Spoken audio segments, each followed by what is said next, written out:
చీకటి నిండిన అడవి.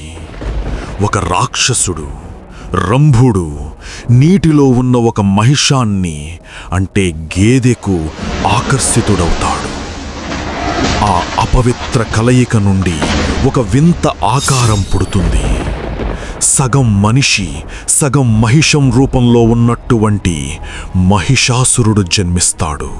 అతడు సాధారణ రాక్షసుడు కాదు. పగ, అహంకారం మరియు మృత్యువు కలగలిసిన రాక్షసుడు. అతనే రంభుడి కొడుకు మహిషాసురుడు. 1000 ఏళ్లు గడిచాయి. మహిషాసురుడు మండుతున్న అగ్నిగుండం మధ్యలో ఒంటి కాలిపై నిలబడి తపస్సు చేస్తున్నాడు. అతని తపస్సు శక్తికి ఆకాశం వణికిపోతోంది. బ్రహ్మదేవుడు హంసవాహనంపై ప్రత్యక్షమవుతాడు. మహిషా, నీ కఠోర తపస్సుకు మెచ్చాను. ఏం వరం కావాలో కోరుకో.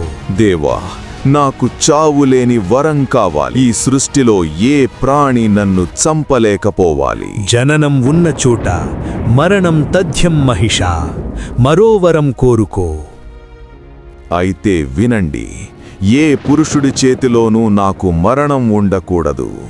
ఈ ముల్లోకాల్లో ఏ దేవుడు, ఏ మానవుడు, ఏ మృగం నా ప్రాణాలు తీయలేకపోవాలి. కేవలం ఒక స్త్రీ వల్ల మాత్రమే నాకు మరణం సంభవించాలి. తథాస్తు.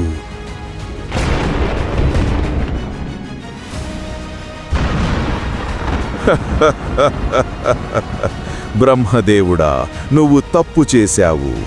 ఏ స్త్రీ నన్నేం చేయగలదు? యుద్ధరంగంలో నా కత్తిని చూసి గడగడలాడని వీరుడు లేడు.